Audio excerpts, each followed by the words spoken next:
Olá, graça e paz. Estou gravando esse vídeo para o nosso curso de formação ministerial do TFM e nós estamos no módulo intitulado Comunicando a Palavra.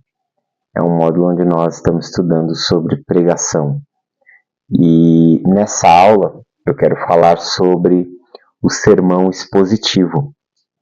E o que vem a ser, logo de início, o sermão expositivo? O sermão expositivo é aquele sermão em que o pregador ele explica e aplica um texto bíblico específico, respeitando o seu contexto, respeitando tanto o seu contexto histórico, literário e teológico. O sermão expositivo difere dos outros dois sermões, que eu já gravei os vídeos aqui falando, do sermão temático textual. Ele difere pelo fato de priorizar a fidelidade ao texto e à sua mensagem original. Então, a gente pode definir um sermão expositivo como um sermão que pega um texto bíblico e o expõe em sua totalidade e aplica a sua verdade à vida dos ouvintes. Então, eu quero falar um pouquinho também sobre os benefícios, de se pregar expositivamente. Primeiro, quando nós pregamos o sermão expositivo, nós estamos sendo fiéis à palavra de Deus. A pregação expositiva garante que a mensagem venha diretamente do texto bíblico, porque em todo tempo nós estamos submetidos, subordinados àquilo que o texto está falando. Em segundo lugar, o segundo benefício de pregar expositivamente é que faz com que opiniões pessoais sejam evitadas. Minimiza, torna bem menor as interpretações subjetivas ou as nossas influências culturais, porque nós estamos expondo o texto. Nós estamos reféns, vamos dizer assim, do texto bíblico. O terceiro benefício é que produz um discipulado efetivo. Ensina a igreja, ensina os nossos ouvintes a interpretar as escrituras corretamente. Quando você está pregando expositivamente, você está fazendo com que o ouvinte compreenda, entenda de fato o que aquele texto significa. O quarto benefício é a abrangência da escritura, a exposição de textos difíceis que poderiam ser evitados em outros métodos. Quando você está trabalhando expositivamente, você não tem para onde correr. Você vai ter que expor o texto, você vai ter que trabalhar o texto, independente de ser um texto simples ou ser um texto complexo, de ser um texto que você já conheça, ou de ser um texto que você ainda não conhece e você vai precisar se esforçar para estudá-lo, para compreendê-lo, para interpretar. Então, agora, nesse momento, eu quero falar um pouquinho sobre os elementos de um sermão expositivo. Quais são eles? Primeiro, você deve começar com a escolha do texto bíblico. Ou seja, selecione uma passagem que carregue uma ideia central clara, que carregue um tema claro. Você pode priorizar fazer exposições de livros inteiros ou capítulos em séries, quando possível, Se você já é pastor, se você lidera uma comunidade, ou se você está num grupo, seja num pequeno grupo, sei lá, num discipulado, numa escola bíblica, e você quer fazer uma exposição, vamos supor, você pode pegar a carta aos Filipenses e trabalhar ela em 4 semanas. Cada encontro, você pode fazer exposição de um capítulo, embora ela é uma carta bem longa. Eu lembro de, em 2021, entre 2021 e 2022, eu fiz uma exposição da carta aos Filipenses. Eu lembro que eu levei 4 meses, praticamente 4 meses, um pouco menos, mas foi isso. Levei 16 sábados, Era numa escola bíblica, levei 16 sábados expondo os 4 capítulos. Foi praticamente um capítulo por mês. Então, mas claro, você pode falar um capítulo a cada encontro. Se você tiver essa opção, ou pregar um livro inteiro, você pega a carta de Judas, a carta de Filemon, uma carta como a de 1 João, que tem 5 capítulos. É possível também fazer exposição de um livro, de uma carta inteira.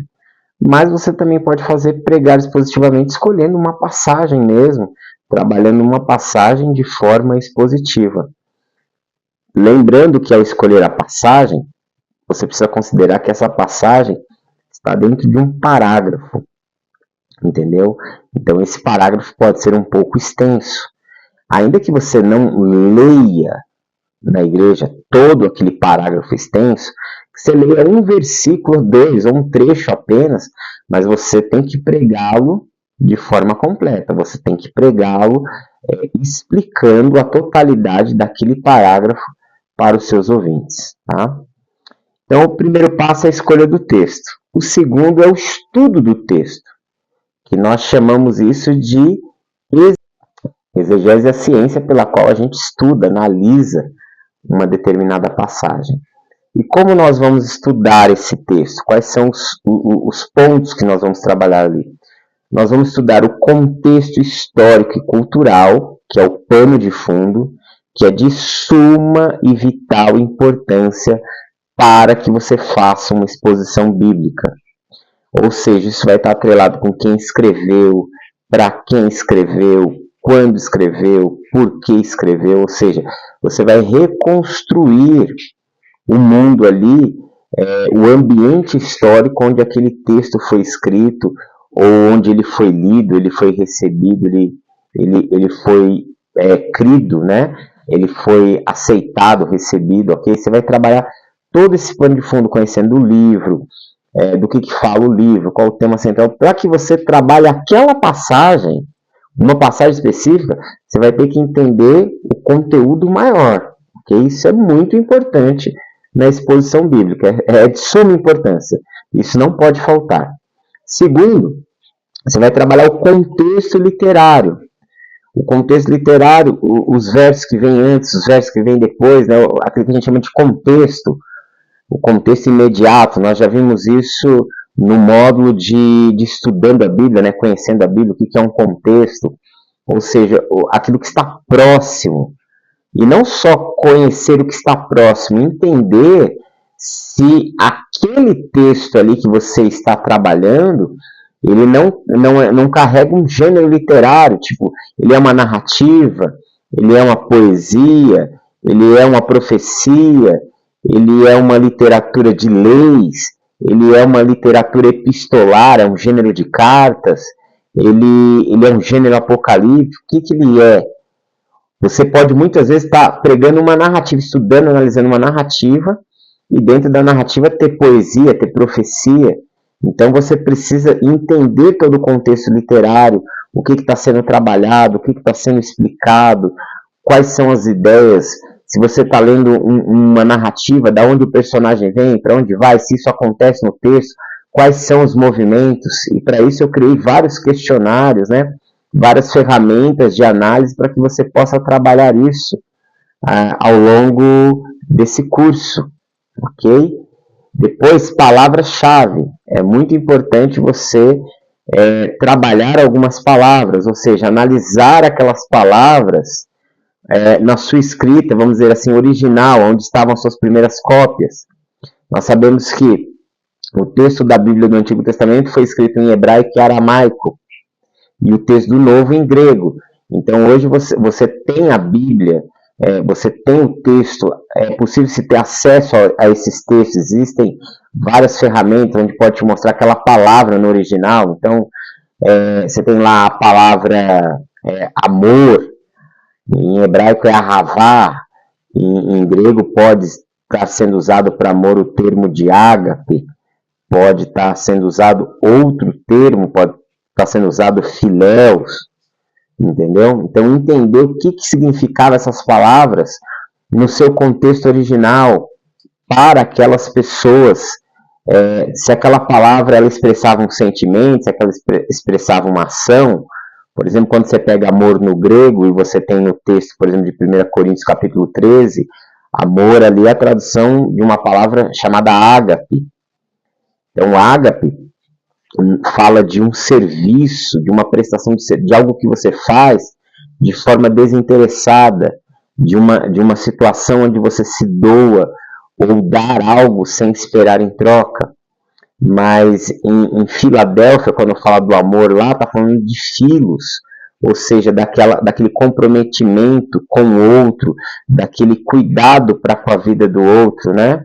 Então você vai ver que essas palavras, uma palavra na nossa língua, ela pode ter outros sentidos e até outros significados numa outra língua. Então trabalha as palavras-chave. Para isso você vai usar comentários exegéticos, Bíblias. Tem a Bíblia de Estudo da Palavra-Chave, né? Muito bem vendida. E outras Bíblias, né? Bíblia Plenitude, ela tem um índice de palavras-chave. E outras Bíblias aí, você pode usar um léxico, você pode usar um dicionário como Strong, como Vine, né? O escrito Vine, né? Mas é o Vine. Você pode usar esses materiais para fazer essa pesquisa, ok? A gente até tem um aplicativo da Bíblia de Strong.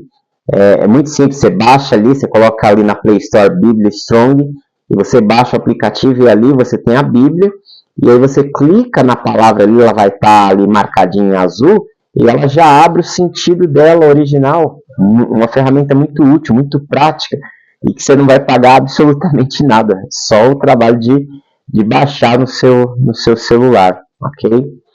E por último você tem que trabalhar a teologia do texto, ou seja, qual é a mensagem central que Deus quer transmitir, se aquele texto ele tem um ensino doutrinário, se existe uma situação teológica ali, se você pode fazer uma interpretação teológica, se aquilo está falando sobre Deus, sobre sua soberania, entendeu? Então, essa é uma análise que você vai trabalhar, uma análise de forma mais completa, né? Trabalhar contexto histórico, cultural, contexto literário, palavras-chave e a teologia do texto, a teologia do autor, o que esse texto nos revela sobre Deus, o que o autor estava querendo nos ensinar sobre Deus, entendeu? E logo depois disso, aí sim a gente pode pensar na estrutura do sermão. Nós podemos pensar como é que nós vamos trabalhar esse texto. E aí a gente pode estruturar o sermão em 4 partes. Quais são essas 4 partes pelas quais nós vamos estruturar o sermão? Primeiro nós vamos trabalhar a introdução, apresentar o texto e criar uma conexão com os ouvintes. Então você pode usar na introdução o pano de fundo histórico. Você pode pregar um sermão expositivo fazendo uma introdução de várias formas. Eu, praticamente, na minha prática, uso várias formas, mas uma forma que eu gosto muito de usar é usar o próprio contexto histórico, o próprio contexto do texto, o próprio pano de fundo, para começar a fazer a introdução, para levar as pessoas para o texto. Então, mas a primeira parte é a introdução, ok? Segunda, a exposição. Explicar o texto versículo por versículo, se for uma pregação expositiva verso a verso. Porque a gente tem pregação expositiva temática, onde eu uso um corpo de um texto inteiro, mas eu faço divisões dele, mas eu também posso pregá-lo verso a verso. Eu vou gravar um vídeo só usando exemplos. Eu vou gravar exemplos de sermão expositivo temático e vou gravar de sermões expositivos verso a verso, ok? Fez a exposição? Qual é a terceira parte? A aplicação. Relacione o texto, traga o texto para a vida dos ouvintes, instrua as pessoas, né? Traga como é que aquelas pessoas poderão viver aquelas verdades que foram apresentadas no texto. E em quarto lugar, a conclusão, onde nós vamos reforçar a mensagem e encorajar as pessoas a uma tomada de atitude, a uma resposta espiritual, ok? Então, essa é a estrutura do sermão. No fim das contas, ele tem uma estrutura basicamente até mesmo simples, né? Não é muito complicado, a não ser que você esteja pensando num sermão expositivo temático, que eu vou mostrar para vocês numa aula à parte como se pensa ele, mas se for verso a verso, a estrutura é bem simples. Mesmo no outro também é bem simples, né? A ideia é que o outro vai dar um pouco mais de trabalho, porque ele terá divisões. No verso a verso, não. Você vai seguir numa explicação lógica, do texto, ok? Então, vamos agora ver alguns passos práticos, né, para que a gente possa preparar um sermão expositivo. Primeiro passo, escolha e ore pelo texto. Busque discernimento do Espírito Santo. Ore a Deus pedindo a direção sobre o que você deve pregar, sobre qual texto você deve abordar, sobre o que você deve falar para a comunidade, para as pessoas que irão te ouvir. Segundo lugar, segundo passo, faça a exegese do texto. Use as ferramentas como comentários bíblicos, dicionários, concordâncias e tudo mais que você puder para fazer a análise, para fazer o estudo do texto. Depois, o terceiro passo, você precisa... qual é a diferença da pregação expositiva para a pregação textual? Na pregação textual, eu prego o texto.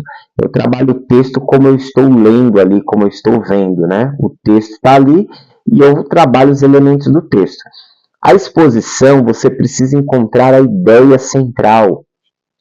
O texto da Bíblia, ele gira em torno de uma ideia central, de um eixo central.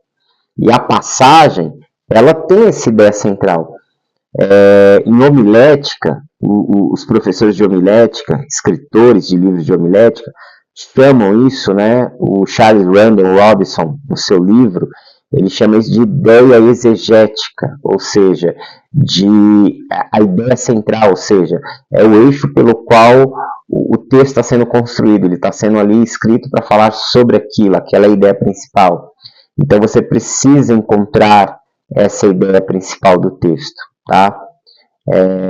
Um exemplo disso, né, em Marcos capítulo 2, quando fala de Jesus entrando em Cafarnaum, numa casa, e ele está ali pregando, né, e a casa está lotada, e aí o texto fala que vem 4 homens trazendo um paralítico, e embora não conseguissem trazer o homem para perto de Jesus, porque a casa estava muito cheia, um deles viu uma abertura no telhado.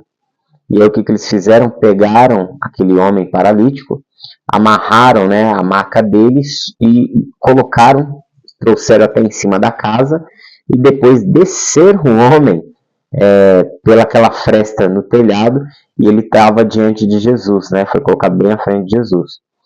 Se você ler ali, você vai ver que o texto faz uma ênfase, dizendo assim, ó, vendo-lhes a fé, Jesus disse para o paralítico, estão perdoados os teus pecados. E muita gente pode pensar que o tema da fé, o tema central ali, aquela passagem foi escrita para falar da fé daqueles 4 homens. E na verdade não. Logo depois que Jesus olha para o rapaz e diz, filho, estão perdoados os teus pecados, o texto mostra que os líderes religiosos estavam lá, os fariseus, começaram a murmurar, porque eles acreditavam que só Deus pode perdoar pecados, um homem não pode. E aí Jesus fala, se levanta e fala o quê? Por que vocês estão pensando nessas coisas no seu coração? Que é mais fácil dizer, estão perdoados seus pecados, ou dizer levanta e anda, para o paralítico? Logicamente que essa pergunta retórica, né, que aparece no texto, é lógico que a resposta é mais fácil dizer, estão perdoados seus pecados, né? É mais fácil falar isso do que fazer um paralítico andar, né? Fazer um paralítico andar é impossível. E alguém se colocar no lugar de Deus, embora seja uma blasfêmia, é possível, né? A gente vê muito até. E aí o que Jesus fala para eles? Para que vocês saibam que o Filho do Homem tem autoridade. É aqui onde está a chave do texto. Para que vocês saibam que o Filho do Homem tem autoridade para perdoar pecados, aí o texto diz, aí ele diz para o paralítico, toma o teu leito, levanta e anda. E aí aquele homem é curado naquela mesma hora. Ali está a ideia central, para que você saiba que o Filho do Homem tem autoridade.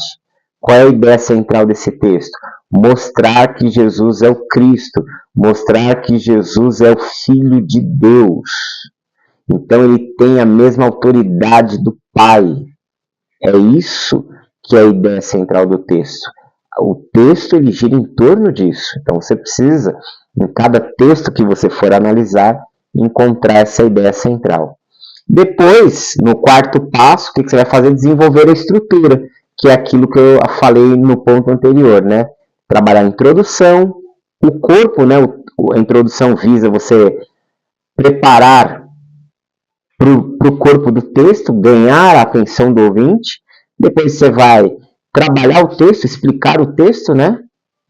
De forma lógica. E terceiro, você vai aplicar, contextualizar, trazer para o público. E o quinto passo é aplicar o texto, né? Faça perguntas. O que Deus está dizendo nesse texto para a gente? Ou como isso pode transformar as nossas vidas no dia de hoje, entendeu? Então, basicamente isso. Esses são os passos para que a gente possa trabalhar esse tipo de sermão, sermão expositivo. E aí eu vou gravar mais uma videoaula, mais uma não, uma ou duas, né? Mostrando aí na prática, na sala de aula eu fazendo. Só vou deixar aqui algumas últimas dicas, né? Para te ajudar no melhor preparo desse sermão. A primeira é mantenha o foco no texto, tá? Evite sair do texto, não saia do texto, não saia do contexto. Ali tem muita coisa, gente. Um texto ele é riquíssimo, o texto da Bíblia é riquíssimo. Não acho que você precisa ficar saindo. Você pode sair e não voltar mais, entendeu? Lê o texto, falou do texto, saiu do texto, nunca mais voltou para o texto. Tome cuidado com isso. Segundo, use uma linguagem clara. Facilite a compreensão das pessoas. Terceiro, conte histórias relevantes. Ilustre os pontos importantes. Tem algo ali que é importante? Ilustre. Faça uma comparação. Conte uma história que possa tornar aquilo mais claro. Deixe aquela verdade se tornar tão óbvia, tão clara, que a pessoa não tenha como fugir, se esquivar dela. E quarto, ore pela transformação dos ouvintes. Confie no Espírito Santo, dependa do Espírito Santo. É válido as palavras do Martin Lloyd Jones, que ele diz: pregação é Deus falando aos homens. Permita-se que Deus possa falar, se comunicar com o seu povo através da sua vida. E para concluir essa aula, eu quero dizer que o sermão expositivo ele é uma ferramenta muito poderosa para anunciar a palavra de Deus com fidelidade e relevância. E como um pregador ou pregadora, você é chamado a ser um fiel expositor das Escrituras, permitindo que a verdade transforme a sua vida e a vida da sua comunidade. Eu quero deixar o texto de 2 Timóteo, capítulo 4, verso 2, para sua reflexão, onde Paulo diz assim para Timóteo: prega a palavra, insta, a tempo e fora de tempo, corrige, repreende e exorta com toda longanimidade e ensino. Que essas informações possam te ajudar a crescer como ministro da palavra de Deus e que essa aula possa te ajudar a tornar mais fácil o caminho do preparo de um sermão expositivo, ok? E aí nos próximos vídeos você terá os exemplos práticos. Deus abençoe e até mais.